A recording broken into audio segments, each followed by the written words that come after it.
Clarsey and Lisa on FM, on DAB, or listen to your heart's content on iHeartRadio. It's the pick of the bunch, 96 FM. Coming up on the podcast today, the beautiful new cookbook from Gary Megan. I thought you said it was Megan. I thought it was. Gary Megan.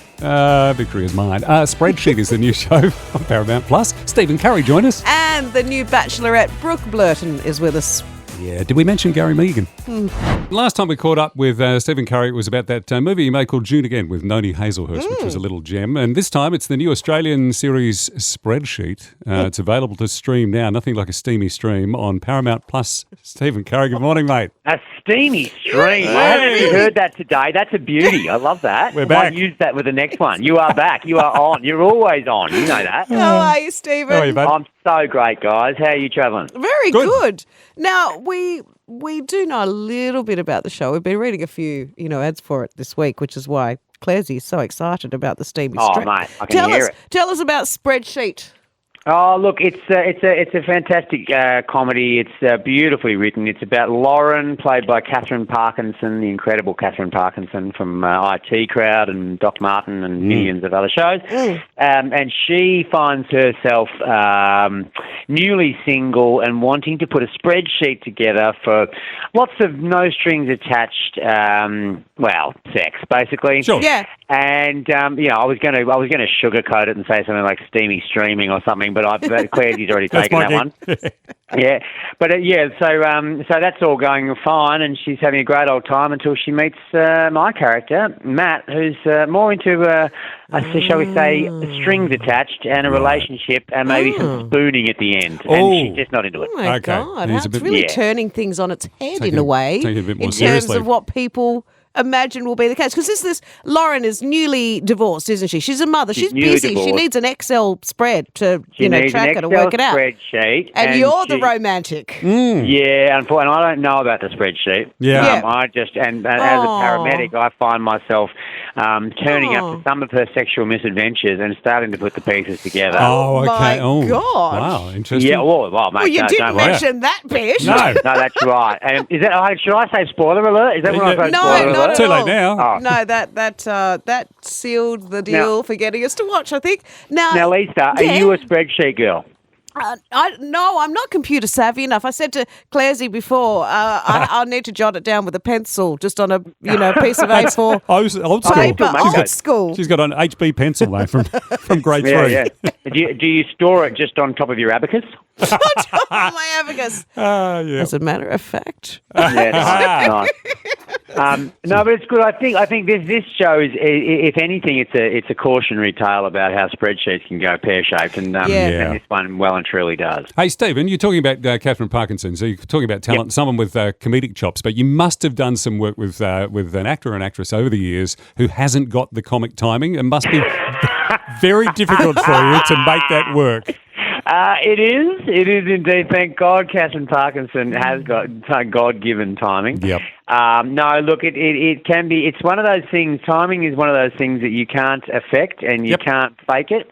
And unfortunately, there are people who think they can, and they get uncovered fairly Oh, quickly. dear. Yeah, not good. I've always imagined that it would be the hardest genre, really, to make people. It would be much easier to make people cry than to laugh. Look, Am I right? You know what? And it's about Honestly- that timing. Honestly, it is about the timing, and I think for me, I've been lucky because a lot of my comedy has been, film and TV, and I can't hear whether people are laughing or not, so that works out well for me. Yep. It takes a bit of the pressure away, but that's why you see a lot of the people who do stand up for a living for a long time.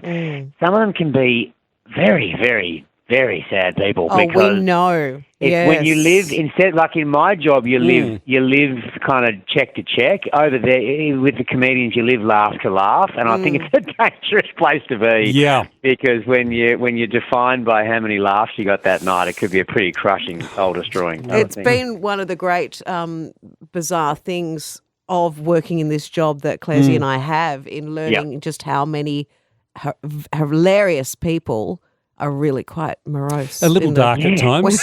Well, quite often. Oh my God, it's From the amazing. stand-up world, Yeah, isn't it yeah, true. amazing? Yeah, and I think, and it's funny too because a lot of comedians are quite introspective as well, and people who meet, I've had the great joy of working with Sean McAuliffe a lot in my career. Yes. Yep. He's one of those genius. guys. He's an absolute genius, and he's one of those guys that people meet and they expect him to just be dazzling them and To be making them on, laugh. yes. switch And on. Yes. he's such a considered kind of. He's a bit of an introvert, really. Yeah. And once he gets that white line fever once the camera turns on, and and it's a beautiful thing. I can always tell when the eyes start going, he gets that look. That's it. He is a That's gem. it. Hey, Steve, I want to take you back in time just briefly here, mate. This is a question without notice. I remember your Logie speech when you won the silver in 2008. Oh God! Not only was it bloody funny, you got yourself in a little bit of trouble with some of the things you said.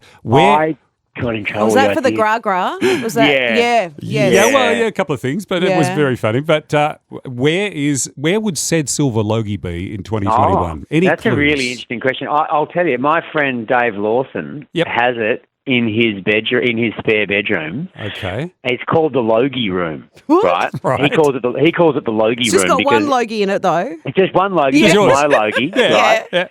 But he's married to Sarah Snook, who is, of course, Shiv Roy in Succession. Yeah. And they live next door to us, and I've said, you can keep the Logie, I'm getting her first Emmy. Yeah. What do you reckon? Fair deal? That's a I fair think swap. that's a great swap. I love it. Yeah. Oh, that show's just about to come back on too, and it's a ripper. Oh, mate, it's an absolute corker. But but also that Logie is actually silver plated, so I don't think Emmys are silver plated. So, No, that's I think pretty good. Really. Yeah. And then you can say, darling, let's go and have a gin in the Emmy room. Oh, Yeah.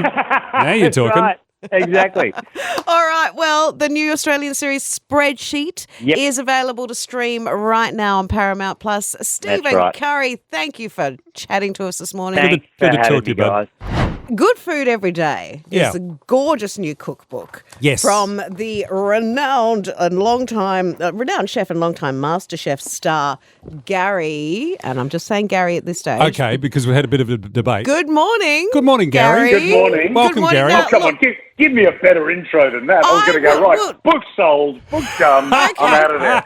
Now, Gary, That's why you're we here, Gary. have been having a bit of a debate over the pronunciation of your surname. Yes. Because Clairsy has been saying Megan. I'm in the but Megan corner. And they looked at me strangely when I said Gary Meehan So is joining us this morning because We I thought believe we'd come to the man himself. it's Gary Meehan. Gary, how do you pronounce your surname? There'll be all these Irish, people everywhere going, no, that's not right, but it's Megan. It is Gary Megan. Megan. What? Yeah, but if you go to Ireland, obviously because they've got a bit of an accent, Yes. you kind of pick up the H in it, so it's kind of Gary Megan.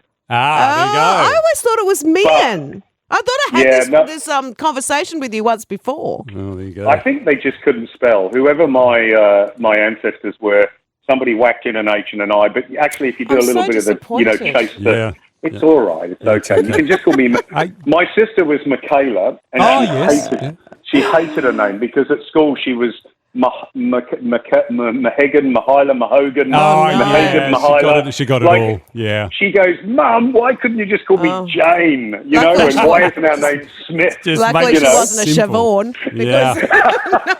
You're absolutely The right. old Seabin. Now let's talk about the I'm glad we got cookbook. that out of the way because Lisa called me an idiot before. Yeah, But anyway. well, I did. Oh, well, no, you're not an idiot. Well done. Let's talk about the book.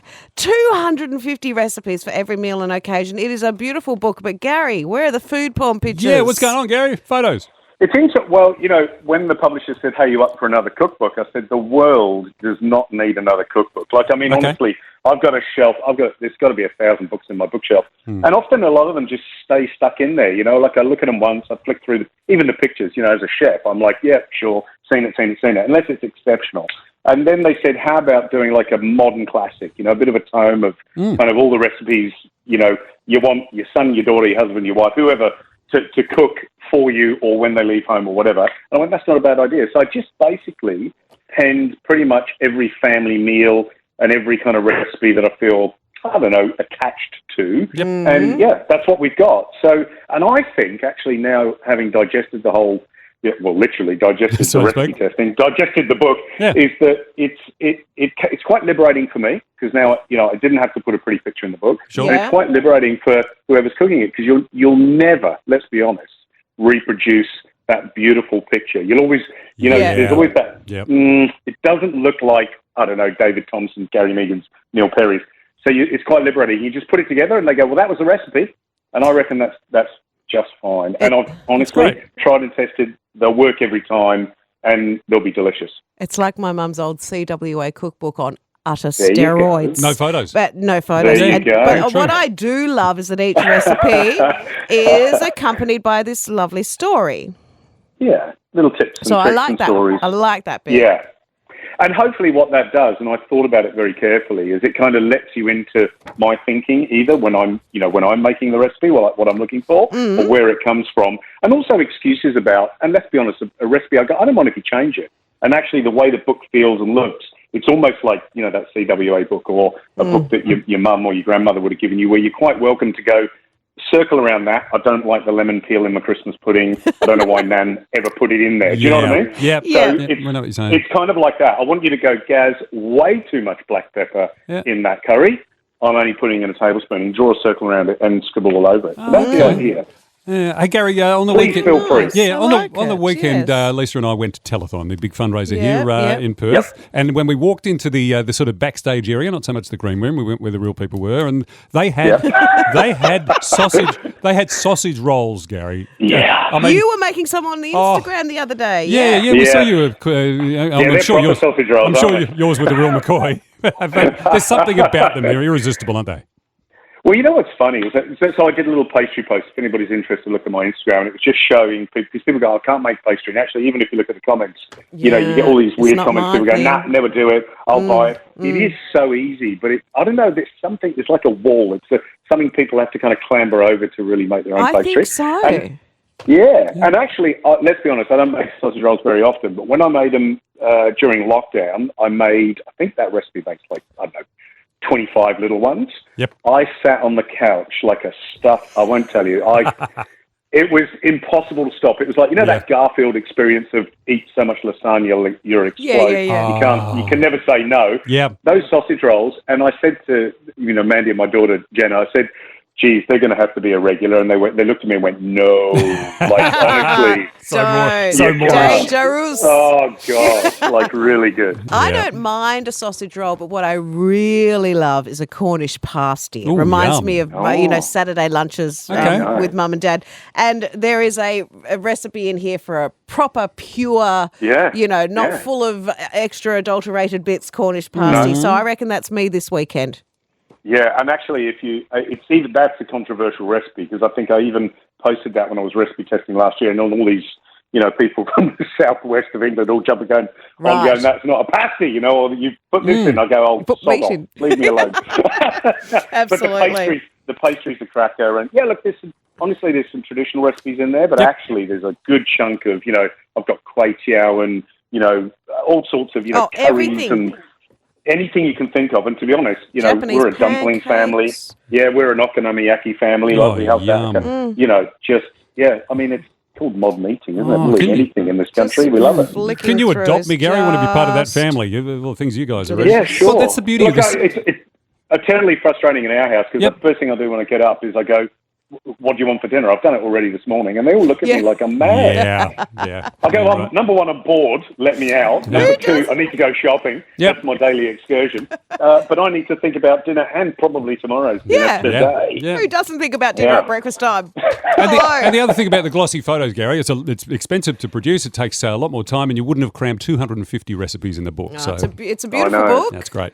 Good food Thank you so much. every day. Gary's go-to recipes for everyday life. Gary Megan. Gary Megan, good to talk to you, mate. Megan. Oh, it's a And great I- day. Megan, is that you on the telephone? I will It is indeed. practice Christ almighty. my pastry. I'm going to get it right. Yeah. Thank you, Gary. Thanks, Gary. Thanks for having me on. Bye. We'll see ya. Very good. More of this podcast in just a sec. 96 FM. Hey, there's quite a debate happening in the online world over whether employees should get paternity leave. Sorry? paid time off to look after their pets. I'm sorry, I really thought you said. Well, I thought you said porniternity, like but yeah, paternity, maternity, Porternity. new baby, Okay. new pet. Now we're on the same I have a page. new puppy. Yep. Pay me to take time off. The debate began after Box Park CEO Roger Wade asked his LinkedIn followers to chime in on whether he should agree to give an employee paternity leave to look after his brand new puppy. Okay. The question went viral, and a poll on the issue received more than 34,000 votes. Of those who responded to the poll, 61% voted against giving an employee paternity leave, but 39% are in favour of it. This is paid leave for your new puppy. Okay. For the record, Yeah. I think it's utterly ridiculous. Yeah. Paid leave because you've got a new pet. And I've got pets. I've never not had at least one pet. But if you haven't come home to shredded curtains and a protest poo, you haven't lived. I think you're right. Anyway, I think some you're right. people love the idea, arguing that it was important for employers to consider work-life balance. All right, well, I'm going to go out and get myself a dog and get some paternity leave. The old How's that? work-life balance. You and I both know someone. We have a friend who demanded at a workplace that he bring his dog into work. And it became just a regular yes. thing where this gentleman, Like the mascot this gentleman dog. had his dog at work every day. Yeah. And then he would bring a dustbuster in to clean up the mess. Because it was a shedder. Yeah, it was a shedder. And then he would also bring a mop and bucket in to clean up the other mess, which sometimes happened in the GM's office. But it just became like he was dog dependent. Well, as for the Box Park guy that started this, the boss and his employees settled on a compromise with the staff member agreeing to return to working from home while his new pup got settled in. Right, all right. So that wasn't paid paternity leave as such. Paternity leave. What if I get like a pet Come squirrel or on. something, or hamsters, Like, can I get some leave? Squirrel. I want You to know you get can have a support squirrel a support squirrel. that you can take on a plane. I'm taking it to cafes, you name it. It'll steal the nuts off your lunch. We have been joined by the new Bachelorette, Brooke Blurton. The show's back tonight, 7:30 on 10. Hello, Brooke. Hello, guys. How are we? Well, Good to see you. Yeah, thanks. you are, I believe, Australia's very first West Australian Bachelorette. I am. Yes. Yeah? Thank you for noticing. Thank you for recognizing That's me. true, isn't it? We've had a few blokes in there. Yeah, we have. Richie I and a don't know couple that others. they've done that well. I think Lockie did okay, but so we're hoping for a romance win. Yeah. Yeah. No you will. pressure. No, you will. I'm happy. Yeah, this is different to last time because last time you were on the show, you were on The Bachelor, of course, but you're more of a part player then. This is now you're the driver of the content and the star of the show. It must be really different in the build-up. It really is. Like you are the lead. You are Yeah. directing and basically the protagonist in this show. So, yeah, I actually like being on in this position much rather than being a contestant. I think you have Nice. a lot more choice and a lot more. I think you can throw out ideas and they really hear you, and also you're aware of everything that's happening. You're not Yeah. left in the dark. Oh, so that's true. the best thing. No, definitely more choice, both sides of the buffet. I know. How good's this? Hey? That's what a way to put it. I know that you're probably sick of this focus, but the fact is that you are the first bisexual bachelorette. So how does that change the dynamics up of the house? Because you're going to have 8 men and 8 women all vying for your attention. Look, I think it just changes the dynamic of having two genders in the house. It's just like they run differently, obviously. So they don't actually live in the same house. They live housed differently. Like they have two houses. So it really is going to be quite a different format this time. And I think they come together for group dates, single and cocktail parties and rose ceremonies. So, yeah, I think that was just a better option and giving the girls more privacy. Like I wouldn't want to live with like 9 bunch of guys that I don't know. No, they're stinky. So Just think you're in their trouble. Sniffing yeah. around. Yeah, true. Yeah. well, that was my personal preference. But like, All right. so yeah, I think you'll see the dynamic unfold throughout the show. Right. Yeah. I think obviously people are going to rub people the wrong way. Yeah, of course. So we still at some stage get them together. Still a mansion with 1 million candles. That kind Yeah. of Still going to styling. be cocktail parties Yeah, and because the styling of the show is famous for that, isn't it? Especially the night vision. Yeah. The Well, way the they art light them. department puts so much work into it. Like Yeah. they go ahead early and light all the candles. Osha's still there. The roses Oh, are still yeah. there. You've got to have Osha there, yeah. We've gone with long stems instead of short stems for the guys. So Okay. it's just long Oh, I stem like that because roses. I hate that lapel thing. I think why not just give the guys a rose? What's the deal? A rose is a rose. Yeah. I so much we've- prefer a stem. Yeah. I bet. Now, Kidding, sorry. You right there? PG always. Saucy bachelorette. Hey, now It was there. I had to take it. Yeah. yeah. You did. Now you've thrown me. You were on blushing. the Honey Badgers season of The Bachelor. Oh, it was too, Nick now, Cummins, are yeah. you in the same mansion that he was in, or do they change it up each time? No. Like, is your So- digs for the time different place? The Bachelor and Bachelorette live separately to the participants. so Yes, to the but cast. you're not in the house that they used for him for his season or anything. Is it all different? All different. Oh, okay, Yeah, right. It's the Okay. same as Jimmy's. So Okay. last year's Oh, Jimmy alright. Olsen season, Yep. say I lived in his house after him, and then also the participants lived in the mansion. Right. Oh, beautiful. Yeah. Yeah. It needs to be asked, have you had any connection or any contact with the honey badger, Nick Cummins himself, since that series? Only one run-in at a swim show, and it was really awkward. Well, if it was a run-in, it was awkward. Yeah. Yeah. He kind of beelined me. I was trying to avoid him the whole night. Of course. And he beelined me, and then mid-conversation, someone asked for a photo with him, which is fine. Like, he's Right. a celebrity, like, Yeah, whatever.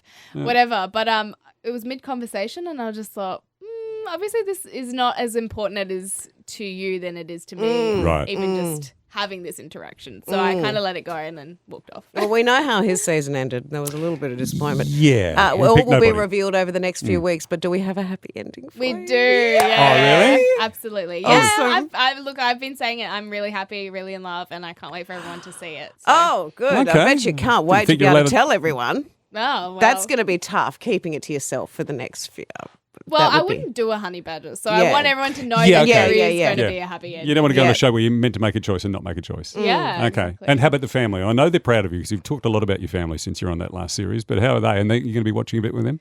They're all in Karratha and sort of spread out, but Right. I'm eventually going to get up there and watch a season with, Great. a couple episodes with them. So. Awesome. Yeah. Well, it all begins 7:30 tonight on 10. We'll see you then, Brooke. Thanks, Good on you, Brooke. guys. Enjoy the buffet.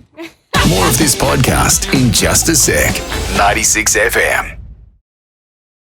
The Shore Report on 96 FM. Well, Sylvester Stallone has been in the acting game for half a century, and he has fronted some much-loved movies, notably Rocky and Rambo. Yep.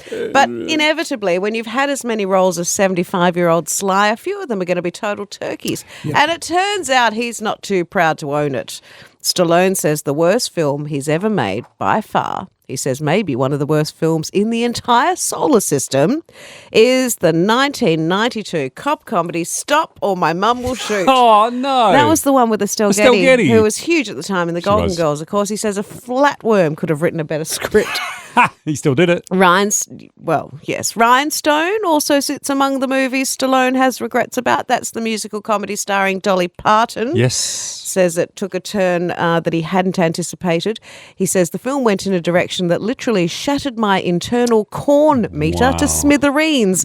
Silly comedy didn't work for me. I mean, would anybody pay to see John Wayne in a whimsical farce? Not likely.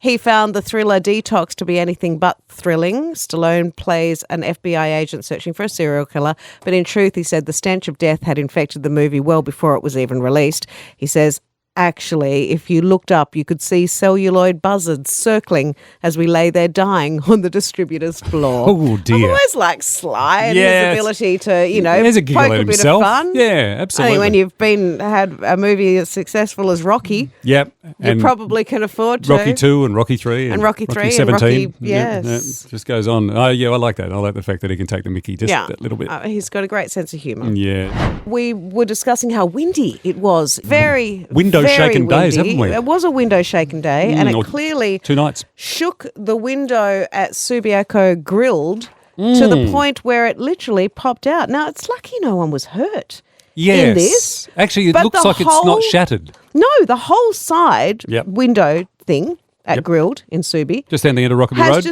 has just fallen flat down, but it hasn't broken. So the whole frame has come out because The of the wind. whole frame has come out, which is it's an interesting one. You would have thought that it would blow in, wouldn't it, by the wind? But I guess it just gets that shaken thing going and then it's come out. But we want to ask you, how did you lose a window? Can I say that when I was a kid, we built a house in Padstow Street, Karrinyup, right? This is the supposedly fancy house in Karrinyup, right? Okay. It wasn't as flash as we thought when we were little kids. Had the sunken lounge room and all the rest of it. Shag pile. Shag pile carpet, the clinker brick stuff sticking out. love- But down the backyard of our new house in Karrinyup, Lisa, you'll be thrilled to know there was a piece of buffalo lawn the shape of a cricket pitch. Okay. Right. Yeah. It took us a couple of cricket seasons of playing out there, Dad and my sisters and my little brother and myself. Whose window did you break? And I've played the beautiful off drive straight through my middle sister, her bedroom window.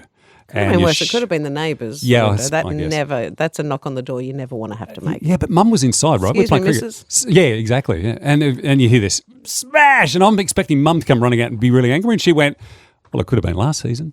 Because we play so much cricket in the backyard. So she was okay about it. Well, she knew it was going to happen eventually. Okay. Could have happened sooner. Yeah.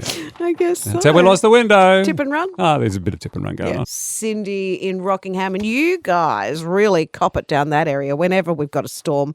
It seems to hit hardest around that spot. Have you lost a window? I've lost two. Two windows. In the last couple of days, Cindy, or when?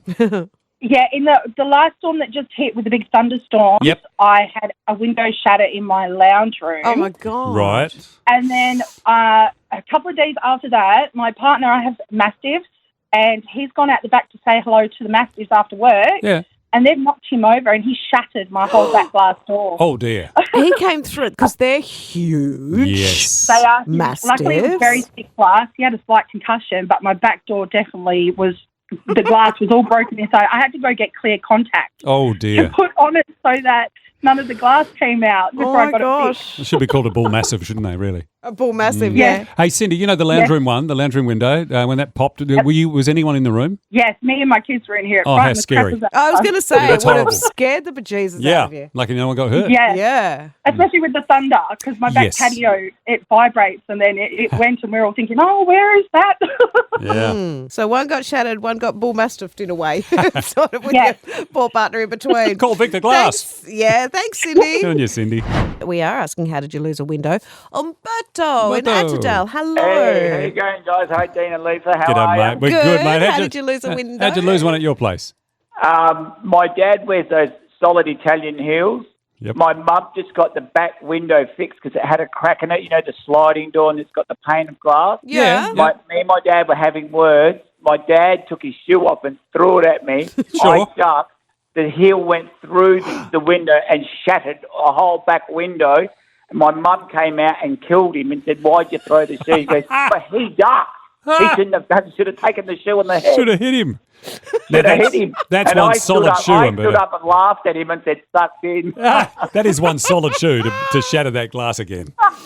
Absolutely. Oh, wow. Thank you, Umberto. Should have taken the pain. No worries, no. Thanks, Lisa. Love- Thanks, Dave. Thanks, bud. Mary Jane in Beachborough. Hello. Hi, how are you? Good. How did you lose a window, Mary Jane? Well, my lovely children had set up their bedroom because they shared a room. They had a bunk beds and I'd separated them and they had a bed on either side of the room. So they put the two plastic crate toy boxes between the room and were playing leapfrog between the two beds onto the plastic toy boxes. As you do. One bed straight to the other. So much fun. Yeah. Quite the leap, yes. But they landed on the toy boxes wrong and they both went rolling out the window because it's an old-style house. So they had the glass window down the bottom Down as low. well. Yeah. And And unfortunately, it also didn't have any of the safety glass in. So when it shattered in really sharp.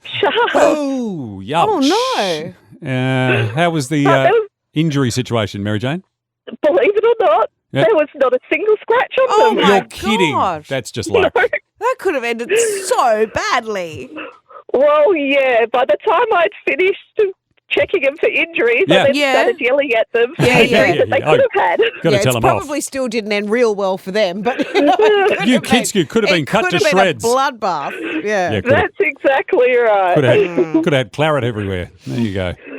Oh, wasn't a nice way for a day anyway. No. Oh, thanks, Mary Jane. And you, Mary Jane. I love that you. she'd already separated the bunk beds. Yeah, of One course. on either, but they still found a way. Still did the leapfrog and went through the low window. G'day, Matt. Hello, Good morning, Matt. Clevie and Lisa. Matt How and you going? Hillary's. Good, How bud. did you lose a window? Well, mine was from a storm of a different kind. It was a 13-year-old teenager storm. Yes. who, Yep. Trying to get our son to put deodorant on every morning is like asking for his vital organs. Really? Yes. So one day he was like, I've already put it on, and we knew he hadn't because he couldn't smell it. So Yep. go and put deodorant on, for God's sake. Yeah. And he has a hissy fit and storms down to his room, and he goes to throw his can of deodorant into his bedroom. Right. But instead he pegs it straight through the massive window in his bedroom. Bedroom window? Oh. Yeah, right in the middle of the window is a perfect Lynx can hole size with It the made rest the of the shape. window shattered. Oh, Yeah. my And goodness. We live on a main road, Yep. and so, of course, he pegged it so hard that the can of deodorant's in the middle of the road with his smashed window. So he had to work for 12 months to pay off the cost of that window. Sounds like you needed a major baseball league contract, Well, mate. That's unreal. What a Did he throw. decide Well, it would have been easier to just put a bit of deodorant on? Yes. He did. He Oh, learned there his you go. lesson well and truly. Ultimately. He's still paying for it. Yeah, it is hard. Stinky boys are hard work. Oh, boys. Absolutely. I didn't want to teenagers. say anything, but, Yeah, you know. no, it's true. Thanks, Matt. Good on you, Matt. 96 FM. The Bunch. Clarsey and Lisa.